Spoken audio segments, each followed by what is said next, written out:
አርእስተ ዜና አላማና ፋውንዴሽን ከ2 ሚሊዮን ብር በላይ ገንዘብ ለመሳኪኖች አከፋፈለ። የሁጃጆች የኑስክ መተግበሪያን በአግባቡ መረጃቸውን መሙላት እንዳለባቸው ተገለጸ። በሱዳን የትግራይ ስደተኞች በሚኖሩበት መጠለያ በተነሳ እሳት የ6 ዓመት ህፃን ህይወት አለፈ። በግብጽ የሚገኘው የኳታር ኤምባሲ ለወላጅ አልባ ህፃናት ኢፍጣር አዘጋጀ። ኳታርና ግብጽ የጋዛ የተኩስ አቁም ትግበራን መቀጠል እንዳለበት አሳሰቡ። ማንቸስተር ሲቲ በኢትሃድ ለሙስሊም ደጋፊዎቹ የኢፍጣር ዝግጅት አዘጋጀ። በኢንዶኔዥያ የሚገኘው መስጂድ በየቀኑ 10,000 የኢፍጣር ምግቦችን እንደሚያቀርብ ተሰማ። በረመዳን የመጨረሻዎቹ 10 ቀናት ውስጥ ከአንድ ጊዜ በላይ ኡምራ ማድረግ እንደማይቻል ተገለጸ። የኢራኑ መሪ አሜሪካ ኢራንን ካጠቃች ከባድ መዘዝ እንደሚጠብቃት አስታወቁ። አሰላሙ አለይኩም ወራህመቱላሂ ወበረካቱ። ክቡራትና ክቡራን የነጃሺ ቲቪ የምሽት መረጃ ተመልካቾቻችን እንደምን አምሽታችኋል? ከመረጃዎቹ ጋር ሰይድ መሐመድ ነኝ። አብራችሁን ቆዩ። አልአማና ፋውንዴሽን ከ2 ሚሊዮን ብር በላይ ገንዘብ ለመሳኪኖች አከፋፈለ። በዛሬው ዕለትም አልአማና ሁቡል አይታም ወይም መሳኪን የበጎ አድራጎት ድርጅት 800 ለሚሆኑ የቲሞች አቅመ ደካሞች ባል የሞተባቸው እናቶችና አቅመ ደካማ ለሆኑ አረጋውያን በተገኙበት እያንዳንዳቸው የ2500 ብር ድጋፍ አድርጓል። ዝርዝሩን ሙስጠፋ መሐመድ።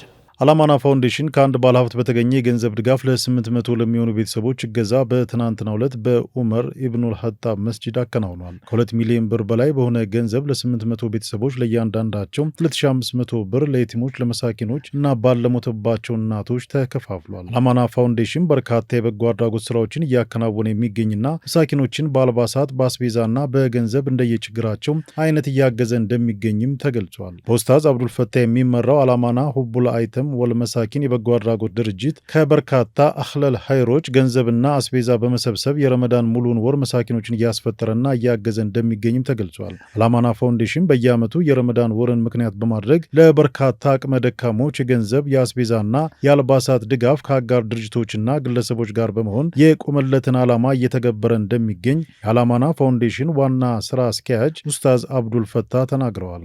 ዘካቸውን ገንዘባቸውን ለምስኪን ለየቲም እንዲሁም ለአግኝቶ ላጡና በጣም ለሚሰቃዩ ሰዎች የሚያደርሱ ወንድሞች አሉ። ዛሬ ለ800 ሰው ለእያንዳንዳቸው 2500 አንድ ግለሰብ አሊ አላህ ይቀበለው ወጀዛሁላሁ ኸይር እሱን ሰርቶልናል። ባለፈው ጊዜ ደግሞ ከ1750 በላይ ለእያንዳንዱ ከ5500 የሚፈጅ አስቤዛ ተከፋፍሏል። በመቀጠል የሚገርማችሁ እዚህ መስጂድ ላይ አንድ እናት 17 በሬ ለሙሉ ረመዳን 6000 ውሃ 6000 እንጀራ የሸምሱ እናት አላህ ይቀበላቸው ሐቂቀተን ሙሉ ረመዳን ለ200 ምስኪኖች እያስፈጠሩን ያለው። እንዲሁም ከሰረባት ከተለያዩ አህለል ኸይሮች የሚላክልንም እየተረከብን በዚህ ማዕከል ላይ እየሰራን ያለነው። አላማና ፋውንዴሽን ማህበራዊ ኃላፊነቱን ለመወጣት በተጠናከረና ችግር ፈቺ በሆኑ ልማቶች ላይ በመሳተፍ የበኩሉን ሀገራዊ ግዴታውን ለመወጣት የሚያስችሉ እንቅስቃሴዎች እያደረገ እንደሚገኝም ተገልጿል። በቀጣይ ለ1700 ለሚሆኑ መሳኪኖች ለኢድ አልባሳት ለማሟላት እንቅስቃሴ እንደተጀመረም ኡስታዝ አብዱል ፈታህ አስታውቀዋል። 4000 ካሬ ሜትር ላይ ያለ መስጂድ ነው። መድረሳ ያለው መስጂድ ያለው። ይህንን ግንባታ አደራ መታችሁ እንድታዩና በዚህ ጉዳይ ላይ እንድንሳተፍ ነው። በአንድ በኩል ደግሞ አዲስ የስጥር ማዕከል አለ ጎኑ ላይ 4000 ካሬ ሜትር። እሱን ደግሞ ኢንሻአላህ አናውንስ እናደርገዋለን። ዲዛይኑ እያለቀ ነው። የአይታሞች መማሪያ፣ መቀመጫ፣ ማሳደሪያ እንደዚሁም ደግሞ መንከባከቢያ ማዕከል ለመገንባት ጥሪ እናቀርባለን ኢንሻአላህ። መጪው ደግሞ እየሰራ ያለነው ከፋላ የሚባል ነገር አለ። ለአንድ ሙሉ የቲም ቤተሰብ 6000 ብር ወርሃዊ፣ 72000 ደግሞ አመታዊ እያንዳንዱ አንዳንድ ሰው ቢይዝልን እያልን ኢንሻአላህ እየያዛችሁ ያላችሁ ሰዎች አላችሁ። ለኢድ ልብስ ደግሞ ለማልበስ ፊት ለፊታችን ስላለ ሁላችሁም የዚህ የኢድን ልብስ አልብሱልን። ወላሂ አምና ያለበስናቸው ልብስ ያያቸው ላይ ያየነው። ስለዚህ በጣም የምትከታተሉ በአለም ዙሪያ ያላችሁ ሁሉ ከጎናችን እንባችን የምትጠርጉ እየደወላችሁ አይዟችሁ የምትሉ እንወዳችኋለን። አላማና ፋውንዴሽን እየሰራቸው ላሉ ለካንሰር በሽተኞች፣ ለየቲም ልጆች፣ ጧሪ ቀባሪ ለሌላቸው አረጋውያን፣ ቤት ለፈረሰባቸው ለተፈናቃይ ወገኖች፣ ባለሞተባቸው እናቶችና መሳኪኖች በሚችለው ሁሉ እገዛ እያደረገ እንደሚገኝ ኡስታዝ አብዱልፈታህ ጠቅሰው ይህን የሁለት ዓለም ደስታ ለማግኘት ለሚፈልግ ቀና ልብ ባለቤቶች እና ካላቸው ብቻ ሳይሆን ሳይኖራቸው ለሚሰጡ ኢትዮጵያውያን በሙሉ ከአላማና ፋውንዴሽን ጎን በመቆም ድጋፍ ለማድረግ ለሚፈልጉ በሙሉ በአካል በመገኘትና በውጭ ሀገር ለሚገኙ ኢትዮጵያውያን ደግሞ በ50/60 በፈለጉት የባንክ አማራጮች በመጠቀም መርዳትና ማገዝ እንደሚቻልም ኡስታዝ አብዱልፈታህ አስታውቀዋል። ሀጃጆች የኑስክ መተግበሪያ የሚጠይቃቸውን መረጃዎች በአግባቡ በመሙላት በሀጅ ወቅት አስፈላጊ አገልግሎት ማግኘት እንደሚችሉ ተገለጸ። የኢትዮጵያ እስልምና ጉዳዮች ጠቅላይ ምክር ቤት የሀጅ ጉዞ አገልግሎት አሰጣጡን ከምንጊዜውም በላይ በማዘመን ምዝገባ እያከናወነ ይገኛል። ሁጃጆች የሀጅ ስርዓታቸውን ካለምንም እንግልት በአግባቡ እንዲፈጽሙ ለማስቻልም የሁሉንም ሁጃጆች መረጃ ወደ ኑስክ ሲስተም የማስገባት ስራ እየተሰራ ነው። ኑስክ የሁጃጆችና የአገልግሎት አይነት መረጃዎችን በተደራጀ መልኩ የያዘ የተግባቦት መተግበሪያ መሆኑን የገለጹት የጠቅላይ ምክር ቤቱ ሀጅና ዑምራ ዘርፍ የጉዞ ማስተባበሪያ ዴስክ ኃላፊ ሀጅ ሙጃሂድ አብዱል ጀሊል ኑስክ ከዚህ በተጨማሪ ሳውዲ አረቢያ የሚፈጸሙና ከሀጅ ጋር የተያያዙ ክፍያዎችንም ሆኑ ውሎች የሚፈጽሙበት ቪዛ የሚወርድበት ጭምር ነው ብለዋል። ሀጂ ሙጃሂድ አክለውም የኑስክ መተግበሪያ የሁሉም ሀገራት ሁጃጆች መረጃ የሚሰበሰብበት ከመሆኑ ባሻገር የሳውዲ አረቢያ ሀጅ ሚኒስቴር ከየሀገሩ የሀጅ ተቋማት ጋር ተግባቦት የሚፈጸምበት የመረጃ ገበታ እንደሆነ ለጠቅላይ ምክር ቤቱ ሕዝብ ግንኙነትና ሚዲያ ዘርፍ ተናግረዋል። ሀጂ ሙጃሂድ እንደሚሉት ኑስክን ለሀጅ ዓላማ የተጓዙትን ከሌሎች የሚለይ ሙሉ መረጃ የያዘ መታወቂያ ነው። የኢትዮጵያ እስልምና ጉዳዮች ጠቅላይ ምክር ቤት ያደረሰን መረጃ ነው። በሱዳን የትግራይ ስደተኞች በሚኖሩበት መጠለያ በተነሳ እሳት የ6 ዓመት ሕፃን ልጅ ሕይወት ማለፉ ተገለጸ። የትግራይ ስደተኞች ተጠልለውበት በሚገኘው የሱዳን ኡምራ ኩባ መጠለያ ካምፕ ላይ መጋቢት 11 ቀን 2017 ቀትር ላይ ባጋጠመ የእሳት አደጋ የ6 ዓመት ሕፃን ልጅ ሕይወት ማለፉ ነው የተገለጸው። በሰውና በንብረት ላይ ከፍተኛ ጉዳት ማድረሱም ተጠቁሟል። በመጠለያ ውስጥ የነበረ የ2 ዓመት ሕፃን ልጅ ከፍተኛ ጉዳት ስለደረሰበት ለተጨማሪ ሕክምና ከመጠለያው አቅራቢያ ወደሚገኝ የሕክምና ማዕከል መወሰዱም ተገልጿል። በእሳት አደጋው በመጠለያ ካምፑ የተገነቡ የበርካታ ስደተኞች መኖሪያዎችም መውደማቸውን ተፈናቃዮችን ዋቢ በማድረግ ትግራይ ቴሌቪዥን ዘግቧል። የእሳት አደጋው መነሻ እስካሁን አለመታወቁንም ዘገባው ጠቁሟል። በጉዳቱ የእርዳታ ምግባቸውን፣ መጠለያቸውን ያጡ ስደተኞቹ እገዛ እንዲደረግላቸው ጥሪ ማቅረባቸውን ዘገባው አመላክቷል። ኡምራ ኩባ መጠለያ ካምፕ በሺዎች የሚቆጠሩ የትግራይ ስደተኞች ተጠልለውበት የሚገኝ ካምፕ ሲሆን መጠለያ ጣቢያው ከአቅሙ በላይ ስደተኞችን በማስጠለሉ የተጨናነቀ መሆኑን ዘገባው ጠቁሟል። በህንድ አንዲት ጨቅላ ሕፃን 8 እጅና እግር ኖሯት መወለዷ ብዙዎችን እያነጋገረች መሆኗ ተገልጿል። እንዲህ አይነት አፈጣጠር ሊከሰት የሚችለው ጭንቅላታቸውና ልባቸው ተጣብቆ የሚፈጠሩ መንትያዎች ሲኖሩ የሚያጋጥም ነው ተብሏል። ዝርዝሩን ኢማን መሐመድ ታቀርበዋለች። በህንድ አንዲት ጨቅላ 8 እጅና እግር ኖሯት ተወለደች። የጨቅላዋ አፈጣጠር ጭንቅላትና ልብ ሳይኖረው ተጣብቆ የተወለደ ሌላ መንታ ሲኖር የሚያጋጥም ነው ተብሏል። ጨቅላዋ ቅዱስ ሆና ዳግም የተፈጠረች ናት በሚል በርካታ ህንዳውያን እየጎበኟት ይገኛሉ። ጨቅላዋ የተወለደችው በሰሜናዊ ኡታር ፕሬዲሽ ግዛት ሃይዳር ተብሎ በሚጠራ አካባቢ ነው። የጤና ጣቢያ አዋላጅ ባለሙያዎች ካርኔ የተባለችው የጨቅላ ወላጅ እናት ምጥ በርትቶባት ወደ እነርሱ ከመምጣት ውጪ እንዲህ አይነት ሁኔታ ውስጥ መሆኗን በምርመራም ጭምር አላወቁም ነበር። ሆኖም ከአንድ ሰዓት ቆይታ በኋላ 8 እጅና እግር ያላት ጨቅላ በሰላም አገላግለዋል። 3 ኪሎ ትመዝናለች ያሏት ጨቅላ በሙሉ ጤንነት ላይ እንደምትገኝ የተናገሩት ዶክተር ኡሙሽ ባቡ በጤና ጣቢያችን እንዲህ አይነት ነገር አጋጥሞን አያውቁም ነው ያሉት። በሁኔታውና በጨቅላዋ የሰውነት ይዞታ እናትየዋም ሆነ ያገዟት የሕክምና ባለሙያዎች ተገርመዋል። በፈጣሪ አምሳል ዳግም የተፈጠረች ቅዱስ ሕፃን ናት ያለው የአካባቢው ማህበረሰብ ጨቅላዋን ለማየት ወደ ጤና ጣቢያ በገፍ መጉረፉን ተነግሯል። በህንድ እንዲህ አይነት ሁኔታ የተለመዱ ናቸው። በሂንዱይዝም ሃይማኖት አስተምሮ መልካም ስራ የነበራቸው ዳግም በእንዲህ አይነት ሁኔታ ቅዱስ ሆነው ይፈጠራሉ የሚል እምነትም አላቸው።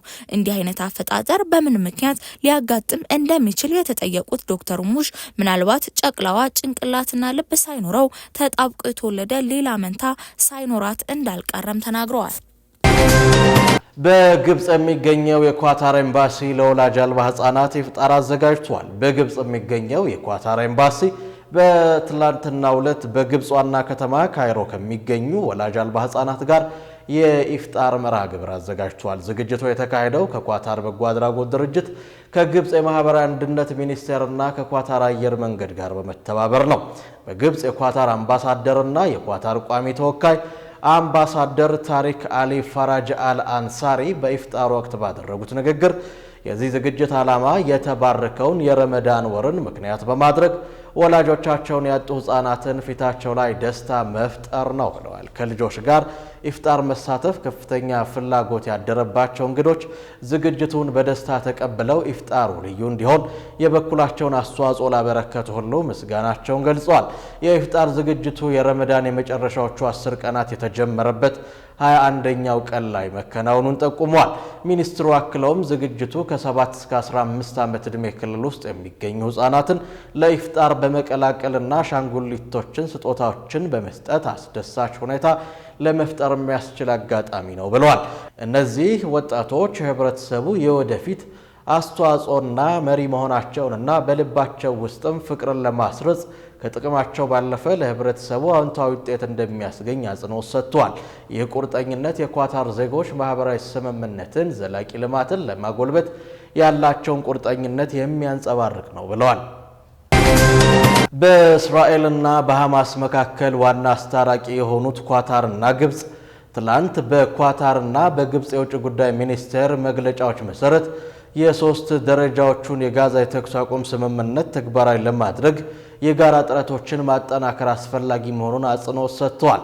ይህ የሆነው የኳታር ጠቅላይ ሚኒስትርና የውጭ ጉዳይ ሚኒስትር መሐመድ ኢብን አብድራህማን ኢብን ጃሲም አልአታኒ እና የግብጽ የውጭ ጉዳይ ሚኒስትር ዶክተር በድር አብደል አቲ በስልክ ባደረጉት ንግግር ነው።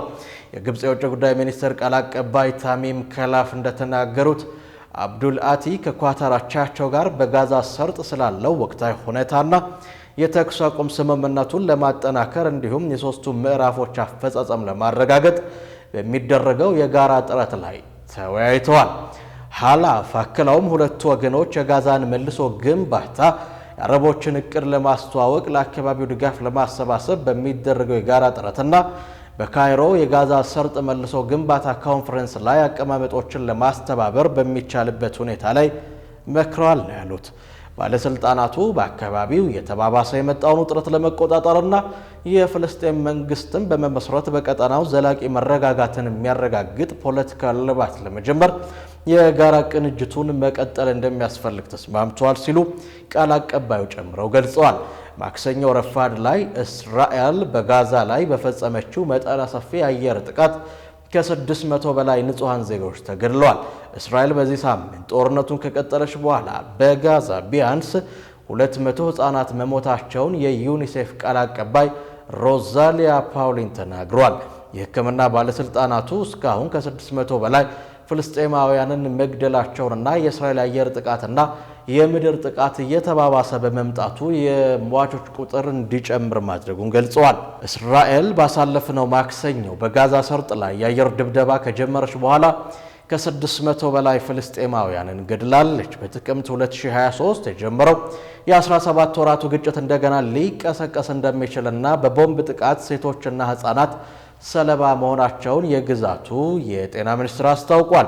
የእስራኤሉ ጠቅላይ ሚኒስትር ቤንያሚን ኔታንያሁ እንዳሉት ቡድኑ የያዛቸውን ቀሪ የእስራኤል ታጋቾች ለመልቀቅ ፈቃደኛ ባለመሆኑና የተኩስ አቁም ሀሳቦቹን ውድቅ በማድረጋቸው ወታደራዊ ኃይሉን ሐማስ ጠንካራ እርምጃ እንዲወሰድበት ማዘዛቸውን ተናግረዋል። አምነስቲ ኢንተርናሽናል ማክሰኞ ዕለት እስራኤል በጋዛ ላይ ያደረሰችውን የአየር ድብደባ አውግዟል። የአምነስቲ ዋና ጸሐፊ አግነስ ካላማርድ በሰው ልጅ ላይ ተስፋ አስቆራጭ ቀን በማለት የገለጹ ሲሆን ዳግም ጥቃት በጋዛ መጀመሩ ሰብአዊ ቀውሱን አስከፊ አድርጎታል ብለዋል። ማንቸስተር ሲቲ በኢትሃድ ለሙስሊም ደጋፊዎቹ የኢፍጣር ዝግጅት አዘጋጅቷል። በስታዲየሙ የተደረገው ኢፍጣር ለአራተኛ ጊዜ መሆኑ ተሰምቷል። ማንቸስተር ሲቲ በዚህ ሳምንት በረመዳን ለሙስሊም ደጋፊዎቹ በሩን ከፍቷል። የማህበረሰቡ ተወካዮችና ሰራተኞች ባሳለፍነው ሰኞ ምሽት በማንቸስተር ከተማ በሚገኘው የኢትሃድ ስታዲየም ልዩ የኢፍጣር ዝግጅት አድርገዋል። በዝግጅቱ ከ120 በላይ እንግዶች የተገኙ ሲሆን በክለቡ አራተኛውን የኢፍጣር ዝግጅት ታድሟል። ምሽቱ በቁርአን የተከፈተ ሲሆን የክለቡ ተወካዮች፣ የከተማው ማህበረሰብ ተወካዮች እንዲሁም ሙስሊም ማህበረሰቦች ተገኝተዋል። ከኢፍጣር ፕሮግራሙ በፊት በስቴዲየሙ የአዛን ጥሪ የተደረገ ሲሆን በዛውም የመግሪብ ሰላት ተሰግዷል። በክለቡ አማካኝነት ኢትሃድ የተደረገው አራተኛው የኢፍጣር ዝግጅት እምነት፣ እግር ኳስንና ማህበረሰቡን አንድ ያደረገ አስደናቂ አጋጣሚ ነበር ተብሏል። በኢንዶኔዥያ የሚገኘው መስጂድ በየቀኑ 10,000 የኢፍጣር ምግቦችን እንደሚያቀርብ ተሰማ። በኢንዶኔዥያ የሚገኘው የሼክ ዛይድ መስጂድ የረመዳን ወርን በማስመልከት በየዕለቱ ከ12,000 በላይ ለሚሆኑ ሙስሊሞች ተከታታይ ተግባራትን እያከናወነ ይገኛል። ከነዚህ ተግባራት መካከል ኢስላማዊ ትምህርት ቤቶች፣ ዕለታዊ የቁርአን ንባቦችና የሐዲስ ጥናት እንዲሁም የቁርአን ውድድር እንደሚገኙበት የአቡዳቢ ሚዲያ ጽሕፈት ቤት አስታውቋል። በማዕከላዊ ጃቫ በሚገኘው ሶሎ የሚገኘው መስጂድ በግቢውና በግቢው ውስጥ በተተከሉ 4 ትላልቅ ድንኳኖች ውስጥ ከ10,000 በላይ ምግቦችን በየቀኑ ኢፍጣር በማዘጋጀት ላይ ይገኛል። የኤምሬትስ የበጎ አድራጎትና ግብረሰናይ ተቋማት ኢፍጣሩን ለማዘጋጀት እየረዱ ነው ተብሏል። የመስጂዱን የኢፍጣር ስርጭት ሌሎች ረመዳናዊ ተግባራትና ዝግጅቶችን በበላይነት የሚከታተሉ 20 የሚጠጉ ፈቃደኛ ከአካባቢው ማህበረሰብ የተውጣጡ ሰዎች መኖራቸውንና መሆናቸውንም የሚዲያ ጽሕፈት ቤቱ አክሎ ገልጿል። ለተባበሩት አረብ ኤምሬትስ መስራች አባት ሟቹ ሼክ ዛይድ ቢን ሱልጣን አልናህያን ታሳቢ በማድረግ የተሰየመው የሶሎ ሼክ ዛይድ ታላቁ መስጂድ በፕሬዝዳንት ሼክ መሐመድ እና በወቅቱ የኢንዶኔዥያ ፕሬዝዳንት ጆኮ ዊዶ በህዳር 2022 ነበር የተሰራው። በረመዳን የመጨረሻዎቹ 10 ቀናት ውስጥ ከአንድ ጊዜ በላይ ዑምራ ማድረግ እንደማይቻል ተገለጸ። ይህ የሆነው በታላቁ መስጂድ አልሐረም እየተስተዋለ ያለውን መጨናነቅ ለማቃለል መሆኑ ተሰምቷል። የረመዳን ቀናቶች እየተጠናቀቁ ሲሄዱ የሳውዲ አረቢያ የሐጅና ዑምራ ሚኒስቴር በወሩ የመጨረሻዎቹ 10 ቀናት ውስጥ ወደ ቅድስት ከተማዋ መካ ይሄዳሉ ተብሎ ለሚጠበቁ በሚሊዮን ለሚቆጠሩ ምዕመናን አዲስ የአሰራር መመሪያ አውጥቷል። ዓመታዊው የምዕመናኖች ብዛት ከፍተኛ ደረጃ ላይ በመድረሱ ሚኒስቴሩ የሁጃጆችን የሐጅ ጉዞ ደህንነትና መረጋጋትን ለመጠበቅ የተነደፉትን ድርጅታዊ አሰራሮች በጥብቅ እንዲከተሉ ጥሪ አቅርቧል። ሚኒስቴሩ ሐሙስ ይፋ ባደረገው መረጃ መሰረት ሁጃጆች የዑምራ ፈቃድ አስቀድመው እንዲይዙና በታላቁ መስጂድ አካባቢ የሚፈጠረውን መጨናነቅ ለማቃለል በተቀጠሩበት ሰዓት እንዲደርሱ አሳስቧል። ሚኒስቴሩ ጎብኚዎች በዚህ ወቅት አንድ ጊዜ ብቻ ዑምራ እንዲያደርጉና በመስጂድ አልሐረም ያለውን መጨናነቅ ለማቃለል በመካ ውስጥ ባሉ መስጂዶች የሁል ጊዜ ሰላታቸውን እንዲሰግዱ መልእክት አስተላልፏል። የተሽከርካሪ መጨናነቅን ለመከላከል የህዝብ ማመላለሻ አገልግሎትን መጠቀም በጥብቅ የሚመከር ሲሆን ምዕመናን የእምነት ጓዶቻቸውንና በነፃነት እንዲንቀሳቀሱ ለማድረግ የመተላለፊያ መንገዶችና ደረጃዎች መጨናነቅን እንዲያስወግዱ አሳስቧል። ይህ በእንዲህ እንዳለ የታላቁ መስጂድ እንክብካቤ ጠቅላይ ባለስልጣንና የነብዩ መስጂድ ቁጥራቸው እየጨመረ የመጣውን የሁጃጆች ፍልሰት ለማስተናገድ ዝግጅታቸውን አጠናክረዋል። ባለስልጣናቱ የአካባቢ ጽዳትና የግል ንጽህና አጠባበቅ እንዲሁም የተደራሽነት እርምጃዎችን ያካተተ የተቀናጀ የአገልግሎት እቅድ አውጥተዋል። በሺዎች የሚቆጠሩ ሰራተኞች ንጽህናን ለመጠበቅ ህዝቡን ለመቆጣጠርና እንደ ዘምዘም ውሃ፣ ጋሪ፣ መወጣጫዎችን ጨምሮ አስፈላጊ አገልግሎቶችን ድጋፍ ለማድረግ ተሰማርተዋል። ባለስልጣኑ እንዳስታወቀው በአሁኑ ወቅት የጽዳት ቡድኖች በ35 ደቂቃ ውስጥ መላውን መስጂድ ንጹህና እንዲሁም ጽዱ ለማድረግ ከ2 ኪሎ ግራም በላይ ኡድ በመጠቀም በየቀኑ ከ20 ዙር በላይ ሽቶችን ይረጫሉ። በአጠቃላይ 90,000 ቶን ኃይል ከሚንቀሳቀሱ የማቀዝቀዣ ዘዴዎች ጎን ለጎን 428 አሳንሳሮች፣ 28 ሊፍት፣ 1300 በላይ ኤሌክትሪክ ስፒከሮች ተዘጋጅተዋል። ለአረጋውያን ለአካል ጉዳተኞች አገልግሎት ቅድሚያ የሚሰጥ ሲሆን ለሁሉም ጎብኚዎች የመንቀሳቀስ ምቾትን ለማረጋገጥ ልዩ የመስገጃ ቦታዎች፣ የሻንጣ ማከማቻ፣ የህፃናት ማቆያ ማዕከላት መዘጋጀታቸውን የሳውዲ ፕሬስ ዘገባ አመላክቷል። የኢራኑ መሪ አሜሪካ ኢራንን ካጠቃች ከባድ መዘዝ እንደሚጠብቃት አስታወቁ። ፕሬዝዳንት ትራምፕ በኢራን ላይ ወታደራዊ እርምጃ ሊወስዱ እንደሚችሉ ካስጠነቀቁ በኋላ የኢራኑ ጠቅላይ መሪ አያቶላ አሊ ኻሜኒ የአሜሪካ ዛቻን ተከትሎ ኢራንን ተጋፍጠው የትም አይደርሱም ብለዋል። አሜሪካና ሌሎች በኢራን ህዝብ ላይ መጥፎ ነገር ካደረጉ ማወቅ ያለባቸው ነገር ከባድ ጥፊ እንደሚደርስባቸው ነው ሲሉ አያቶላ አሊ ኻሜኒ በቀጥታ የቴሌቪዥን ንግግራቸው ላይ ገልጸዋል። በየመን ሁቲዎች የሚተኮሱት እያንዳንዱ ጥይት የኢራን ጥቃት ተደርጎ ይወሰዳል ሲሉ የዩናይትድ ስቴትስ ፕሬዝዳንት ማስፈራሪያ ውጥረቱን አባብሶታል። የኢራን የውጭ ጉዳይ ሚኒስቴር ቃል አቀባይ በበኩላቸው አሜሪካ በየመን ላይ የምታደርሰውን አውዳሚ አየር ጥቃትና የእስራኤል መንግስት በጋዛ ፍልስጤማውያን ላይ የሚያደርሰውን ጥቃት በመቃወም የጸጥታው ምክር ቤት እንደዚህ እኩይ ተግባራት በመጋፈጥ የወሰደውን አዝጋሚ እርምጃ ነቅፈው አውግዘዋል። እስማኤል ባጋሃይ በሰጡት መግለጫ በንጹሃን ሴቶችና ህፃናት ላይ በሰላማዊ ሰዎች ላይ በደረሰው የጅምላ ግድያና የየመን ጠቃሚ መሰረተ ልማቶች በዩናይትድ ስቴትስ የቦምብ ድብደባ ምክንያት በመውደሙ የተሰማቸውን ጥልቅ ሐዘን ገልጸዋል። የአሜሪካ የአየር ላይ ጥቃት የጦር ወንጀሎች፣ የጥቃት ወንጀሎች በማለት የተባበሩት መንግስታት የጸጥታው ምክር ቤትና ሌሎች ዓለም አቀፍ ተቋማት በእነዚያ ግፍ ላይ ያደረጉት ዝምታ አሳፋሪና ምክንያታዊ ያልሆነ ነው ሲሉ ተቃውመዋል። ክቡራትና ክቡራን የነጃሺ ቲቪ የምሽት መረጃ ተመልካቾቻችን የዕለቱን የምሽት መረጃ በዚሁ አገባደድን። ከቀሪ የነጃሺ ቲቪ የምሽት መሰናዶ ጋር መልካም ምሽት።